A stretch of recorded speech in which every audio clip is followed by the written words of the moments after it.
Mesmo que você nunca tenha ouvido falar do black metal norueguês, você provavelmente já ouviu falar de uma banda chamada Mayhem. Isso provavelmente por causa do ex-vocalista, que se autodenominava como Dead, que estourou a própria cabeça em 1991.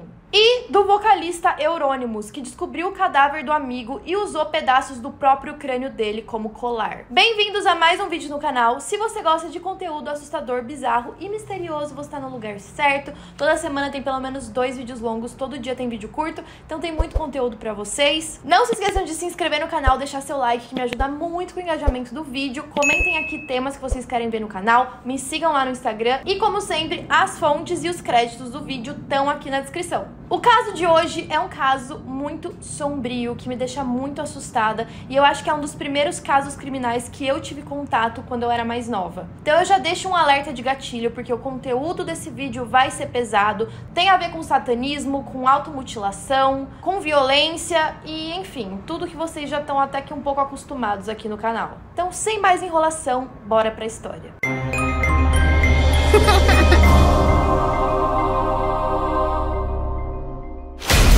Mayhem foi fundada em 1984 pelo guitarrista, que o nome dele é impossível de pronunciar porque é em norueguês, eu vou chutar que é Øystein, mas ele ficou conhecido como Euronymous. E também por um baixista conhecido como Necrobutcher, além do baterista da banda. O Euronymous foi pioneiro no heavy metal nórdico. Ele também formou a cena do black metal norueguês. O lançamento inicial da banda esgotou bem rápido. O Euronymous também criou uma produtora que chamava Death Like Silence. E era uma produtora muito reconhecida, muito renomada. Vocês aí que estão assistindo o vídeo, que são fãs de black metal, não me levem a mal, tá? Pelo que eu vou falar no vídeo, porque o contexto todo dessa banda é muito macabro e sombrio, e eu sei que não tem nada a ver com black metal no geral. Em 1988, 2 dos integrantes da banda deixaram a banda, e aí ficaram só 2. Depois dessas 2 saídas, tiveram 2 reposições, e foi aí que entrou o vocalista que se autodenominava Dead, ou seja, morto. E também o baterista que se autodenominava Hellhammer. Eu tô dando graças a Deus que eles tinham pseudônimos, porque é muito difícil falar o nome deles em norueguês. Só que com a entrada do Dead como vocalista, os shows da banda começaram a ficar notórios, algo que ninguém tinha visto antes. Ele fez um grande esforço para alcançar a atmosfera que ele desejava, que era bem macabra e sombria. Desde o início da carreira dele, ele era conhecido por usar tinta de cadáver. Não era de fato uma tinta de cadáver, isso envolvia pintar o rosto com uma maquiagem branca e preta. E a gente vê muito isso hoje em dia em bandas de black metal, mas ele é considerado como pioneiro dessa prática. De acordo com um dos membros da banda, não tinha nada a ver com a forma que o Alice Cooper ou até o Kiss usava a maquiagem. O Dead realmente queria parecer um cadáver, ele queria parecer morto. E para completar toda essa figura de cadáver, antes dos shows, ele enterrava as roupas dele e depois ele desenterrava para usar no show. Bem tranquilinho. Além disso, enquanto ele se apresentava, ele costumava se cortar com facas e cacos de vidro. Só pra vocês entenderem como eram os shows da banda, muitas vezes eles tinham cabeças de porco e ovelhas empaladas em estacas que ficavam expostas ali no palco. Então era pra ser sombrio, macabro, sangrento, tudo o que vocês quiserem. De acordo com uma entrevista, o Dead não se via como um humano. Ele se via como uma criatura de outro mundo. Ele disse que teve várias visões que o sangue dele tinha congelado no próprio corpo e que ele estava de fato morto. E, de acordo com essa entrevista, ele também sabia que ele ia morrer. Em 1990, os membros da banda se mudaram para uma velha casa na floresta para poder compor as músicas. Eles foram ensaiar, compor músicas para os próximos álbuns. E aí o baixista da banda, autodenominado Necrobutcher, disse que com a convivência, o Dead e o Euronymous começaram a se tornar quase que rivais. Eles não estavam se suportando mais. E de acordo com ele, os dois não ficaram muito amigos no final, eles sempre se irritavam. Um deles se lembra que teve uma noite que o Dead saiu pra dormir na floresta porque o Euronymous estava tocando música com um sintetizador que ele não gostava. E aí nessa noite o Euronymous saiu da casa e começou a atirar com uma espingarda pro alto. E também existem rumores que uma vez o Dead esfaqueou o Euronymous com uma faca. Só que no dia 8 de abril de 1991, o Dead acabou tirando a própria vida naquela casa na floresta. Ele foi encontrado pelo Euronymous com os pulsos cortados e ferimentos de espingarda na cabeça. A nota que ele deixou contava com a frase "Desculpe por todo o sangue". E também incluía uma breve explicação que dizia: "Ninguém nunca vai entender isso, mas como uma espécie de explicação, eu não sou humano. Isso é apenas um sonho e logo vou acordar". O texto completo se tornou público e acabava dizendo o seguinte: seguinte: eu não inventei isso agora, mas há 17 anos. Em anexo ao bilhete, o Dead tinha deixado a letra de uma música chamada Life Eternal. Quando o Euronymous encontrou essa cena, ele foi correndo para uma loja para comprar uma câmera descartável e tirar fotos do cadáver. O Necrobutcher, que era da banda, se lembra como o Euronymous contou a notícia para ele. Ele disse o seguinte: Dead fez algo muito legal, ele tirou a própria vida. E aí ele seguiu: relaxa, eu tenho fotos de tudo. O Necrobutcher estava completamente em choque com o que tinha acontecido, mas enquanto isso, o Euronymous só estava achando formas de tentar explorar essa tragédia que aconteceu. E o Necrobutcher deixou bem claro: só me ligue depois que você tivesse livrado de todas essas fotos. E aí, como se não bastasse, o Euronymous usou esse suicídio do Dead para promover a imagem da banda. E aí o que ele disse? Ele disse que o Dead tinha tirado a própria vida porque ele viu que o black metal tinha virado uma modinha, tinha ficado muito comercial. E com o tempo, começaram a surgir rumores que o Euronymous tinha feito um ensopado com pedaços do cérebro do Dead e também um colar com pedaços do crânio. A banda mais tarde negou o rumor, mas afirmou que a segunda parte era verdadeira, a parte do colar com os ossos. Além disso, o Euronymous afirmou que ele deu de presente esse colar para os músicos que ele considerava dignos. Em 2018, um fragmento do crânio do Dead também foi colocado à venda por $3.500. Isso junto com uma carta do Euronymous que dizia: ok, isso deve ser tudo. Estou anexando um pedacinho do crânio de Dead, caso você queira tê-lo.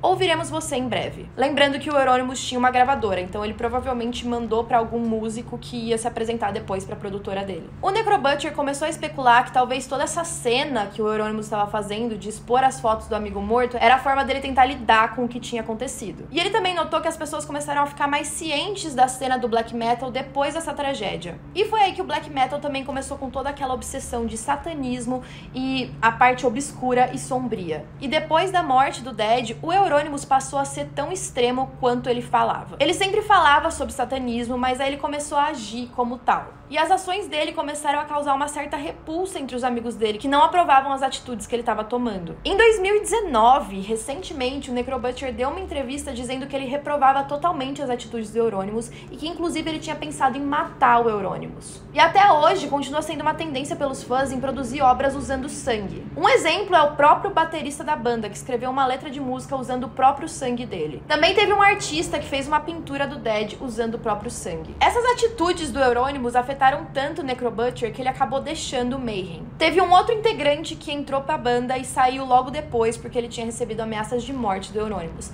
Então dava pra ver que o clima tava muito pesado, mas ainda assim o Euronymous era considerado um ícone do black metal. Ele era considerado como precursor, ele era tipo a grande imagem do black metal. Muitas bandas olhavam pra ele com admiração. Entre maio e junho de 1991, o Euronymous abriu uma loja de discos chamada Helvete. Não sei se é assim que pronuncia, mas significa inferno em norueguês. A loja ficava em Oslo e os músicos se reuniam lá para trocar ideias, principalmente de música. Tinha uma parte do porão lá que eles ficavam reunidos e diziam que era no máximo 15 pessoas. Foi aí que entrou uma nova figura que conheceu essa loja e começou a frequentar o lugar e que ficou amigo do Euronymous. O nome dele era Varg Vikernes e ele era de uma banda chamada Burzum. Essa loja se tornou o ponto principal do black metal norueguês. Então você sabia que lá era o rolê dos black metal. Em 1993, a banda lançou um disco em tributo do Dead também. E para coincidir com o lançamento de um álbum, o Varg Vikernes, que agora era amigo do Euronymous, começou a planejar com ele que eles fossem colocar fogo em uma igreja. A igreja era a Catedral de Nidaros, que eu também não sei se é assim que pronuncia, é muito nome norueguês.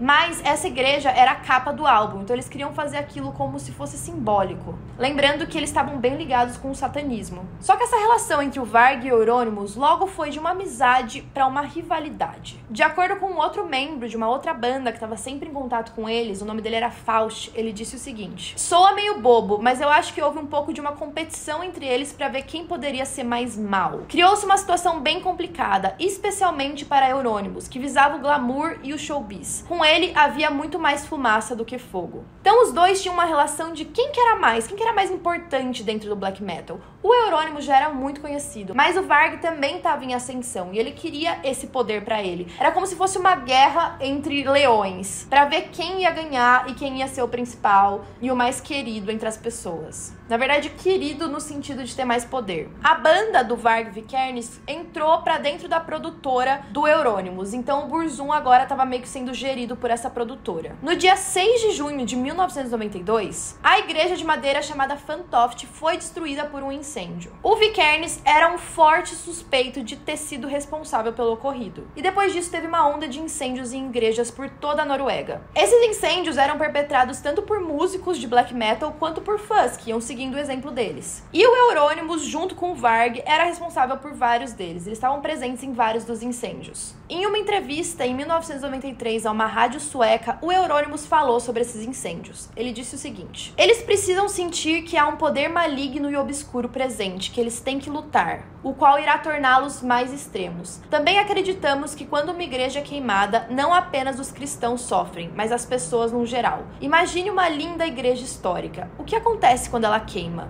Os cristãos se desesperam, a casa de Deus é destruída e as pessoas sofrerão com aflição porque algo bonito foi destruído. Então você acaba espalhando o desespero e a tristeza, o que é algo bom. Isso basicamente resumiu o que eles estavam buscando com o black metal, com as letras de música, com os shows que eles faziam. Eles queriam desespero, eles queriam que as pessoas ficassem revoltadas, eles queriam trazer o caos. Alguns começaram de fato a idolatrar esses grupos, mas outros, principalmente os mais velhos, ficaram apavorados. Eles baniram até mesmo a menção dessas bandas. O Vikernes mais tarde disse que as igrejas queimando não eram satânicos, mas sim vingança pela profanação cristã de túmulos e templos vikings. Então ele levou para um outro lado, como se ele estivesse tentando se vingar do cristianismo. Esse hype do satanismo, do Varg Vikernes, fez com que vários jovens noruegueses quisessem seguir o exemplo dele. E ele foi idolatrado. Isso fez com que o ego dele ficasse cada vez mais inflado, achando ainda mais que agora ele podia superar o Euronymous. Então foi toda uma construção. Depois desses incêndios da igreja, eles tinham o que era chamado de um círculo negro. E o Vikernes compartilhou entre esses membros que ele nunca seria pego, porque ele tinha ganhado um respeito dentro do black metal. Ou seja, assim ninguém ia ousar expor as ações dele. Dentro desse grupo também tinha um entendimento que essa rivalidade entre o Varg e o Euronymous ia resultar em lesão corporal ou morte. Fosse o Varg matando o Euronymous ou o Euronymous matando ele. Para eles não tinha como evitar isso. Em janeiro de 1993, um jornal começou a expor na mídia essa questão dos incêndios religiosos. Em uma entrevista anônima, diziam que o Vikernes tinha matado um homem, além de ter colocado fogo nas igrejas. De acordo com o Varg, essa entrevista anônima foi planejada por ele e pro Euronymous com o intuito de causar medo, para promover o black metal e também para atrair consumidores na loja a Helvet. Ele também adicionou que a entrevista não revelou nada que pudesse ligar ele a qualquer crime. Alguns membros da cena também foram presos e interrogados, mas não tinha nenhuma evidência contra eles, então todos foram liberados. Só que tudo isso iria mudar na noite de 10 de agosto de 1993. Até agora eu tava dando pra vocês um contexto geral de como tava a situação do black metal na Noruega, da rivalidade entre o Euronymous e o Varg, e de como tudo isso foi construído, os motivos que eles tinham na cabeça deles. Então vocês imaginam o caos, várias igrejas queimando, várias pessoas indignadas com o que estava acontecendo, principalmente porque eram igrejas históricas, igrejas vikings, além dos shows bizarros e cheios de sangue e toda aquela questão do satanismo. O Varg tinha ouvido um boato. O boato dizia que o Euronymous estava planejando atordoá-lo com uma arma de choque, amarrar ele e depois torturar ele até a morte enquanto ele gravava o que estava acontecendo. De acordo com o Varg, se o Euronymous tivesse falado sobre isso para todo mundo, eu não levaria a sério, mas ele teria dito para apenas um grupo seleto de amigos, e um deste contou para mim. Ele disse que o Euronymous estava planejando usar um encontro sobre assuntos da gravadora para emboscar ele. Só que aí o Varg decidiu ser mais rápido. Vocês imaginam que até mesmo os dois já estavam imaginando que aquilo ia ter que resultar em uma lesão corporal ou em uma morte. Então eles estavam correndo contra o tempo só para ver quem faria isso antes. O Varg então decidiu viajar junto com um colega que era autodenominado Blackthorn para Bergen. Bergen? Não sei também se é esse nome que pronuncia. Então eles saíram dessa cidade para ir até o apartamento do Euronymous, que ficava em Oslo. Quando eles chegaram no apartamento, o Blackthorn ficou no andar de baixo, fumando. Aparentemente ele não sabia de nada que ia acontecer ali. E aí o Varg foi subindo as escadas pro apartamento do Euronymous, que ficava no quarto andar. Quando ele chegou na porta, o Euronymous estava parado lá com o contrato da gravadora em mãos. Mas quando ele avançou e confrontou o Euronymous deu um chute no peito dele em pânico. Então o Euronymous meio que ficou em choque e já foi pra defensiva. E foi aí que os dois começaram a brigar. O Varg puxou uma faca e tentou esfaquear o Euronymous. O Euronymous ficou desesperado, saiu correndo, descendo as escadas. Quando ele desceu as escadas, ele encontrou o Blackthorn, Quando ele viu ele ali, ele pensou, tá, ele é meu amigo, ele vai me ajudar. Então ele deu uma paradinha ali, mas nisso o Varg conseguiu descer e alcançar ele. O Euronymous ficou desesperado, ele estourou uma lâmpada sem querer. Aparentemente ele caiu no chão e se machucou com os pedaços de vidro estilhaçados. O Varg esfaqueou ele um total de 23 vezes. 2 na cabeça, 5 no pescoço e 16 nas costas. Mais tarde, o Varg alegou que a maioria desses ferimentos, principalmente nas costas, se deram por causa do vidro e não por causa da faca. Depois desse assassinato, o Varg e o Blackthorne se dirigiram de volta a Bergen. No caminho, eles pararam em um lago para que o Varg se livrasse das roupas ensanguentadas dele. De acordo com o Varg, o Blackthorne não tinha culpa de nada, ele não sabia o que ia acontecer e que ele só estava no lugar errado na hora errada. Já pro Blackthorne, ele disse que o Varg pressionou ele a ir pro assassinato do Euronymous. E ainda de acordo com ele, ele não sabia direito sobre o assassinato,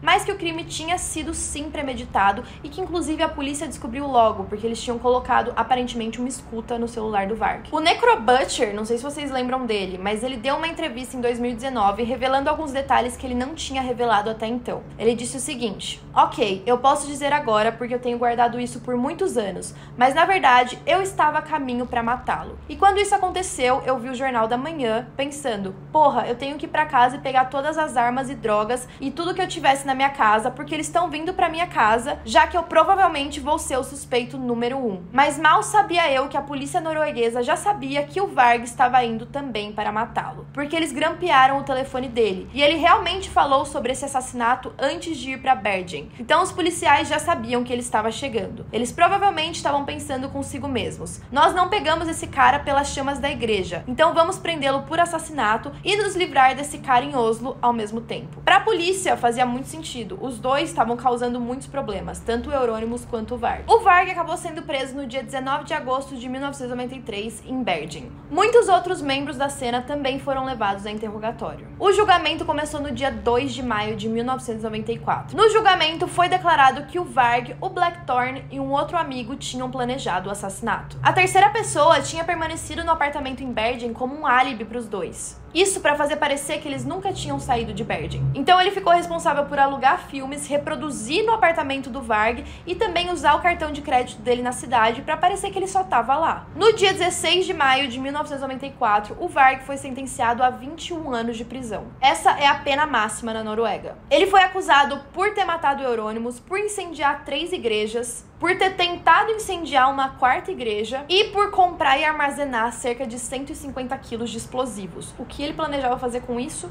não sabemos. Só que ele só confessou essa última acusação. 2 igrejas foram queimadas no dia da sentença, e isso teria sido uma declaração simbólica de apoio pelos seguidores do Varg. Quando foi dado o veredito, o Varg sorriu para algumas câmeras, e essa imagem foi amplamente reproduzida pela imprensa norueguesa. Já o Blackthorne foi sentenciado a 8 anos de prisão pela cumplicidade, pela participação, enfim. No funeral do Euronymous, os outros membros da banda continuaram trabalhando para lançar o álbum que nunca tinha sido lançado. A família do Euronymous pediu que removessem as faixas de baixo que tinham sido gravadas pelo Varg. Só que o Hellhammer, que era um dos membros da banda, disse: pensei que fosse apropriado que o assassino e a vítima estivessem na mesma gravação. Eu prometi que regravaria as partes do baixo, mas nunca o fiz. E esse álbum foi finalmente lançado em maio de 1994, ainda com as faixas do Varg. Uma parte da cena do black metal norueguês considerou o Varg como um traidor. Isso por ter matado o Euronymous e por ter virado as costas ao satanismo. Mas o Varg afirmou que ele nunca tinha sido satanista e que ele só usava o nome do diabo para provocar. A maioria viu a morte do Euronymous como uma perda significativa para o black metal. Um amigo do Euronymous da época disse: não foi estranho que ele tenha acabado sendo morto. Ele pensava que podia ameaçar matar pessoas sem nenhuma consequência. E adicionou ainda: eu acho que muitas pessoas se sentiram aliviadas quando ele se foi. O Varg saiu da cadeia depois de ter cumprido 16 anos de pena. Ele foi libertado em regime de liberdade condicional em 2009. Hoje ele tem um canal no YouTube, ele fala várias coisas relacionadas ao neonazismo, muitas coisas bem pesadas, inclusive ele disse que ele odeia o Brasil. Não que isso importe. Em julho de 2013, ele voltou a ser preso junto com a esposa dele. Isso pela suspeita de atos de terrorismo. Eles foram libertados, mas aparentemente eles ainda estão sob investigação. Na época, eu não consegui achar de novo, mas eu lembro que o Varg tinha escrito um blog. Ele tem um blog até hoje, mas ele tinha escrito tudo sobre a noite em que ele matou o Euronymous. Então ele contava detalhe por detalhe. Eu não consegui achar pra eu ler de novo, pra poder contar aqui no canal pra vocês, mas se eu encontrar, eu vou deixar o link na descrição pra vocês conferirem. Ele tenta se manter inocente, ele tenta falar de uma forma como se ele tivesse agido em legítima defesa, porque o Euronymous já ia matar ele. Não duvido que o Euronymous talvez planejasse matar ele, mas também não acho que foi legítima defesa. Eu acho que ele chegou na casa dele com a intenção de matar ele. Mas enfim, essa é a história bizarra e macabra dessa banda. É muito bizarro pensar que tudo isso aconteceu, mas eu quero saber, como sempre, o que vocês acham. Então comentem aqui embaixo e até a próxima.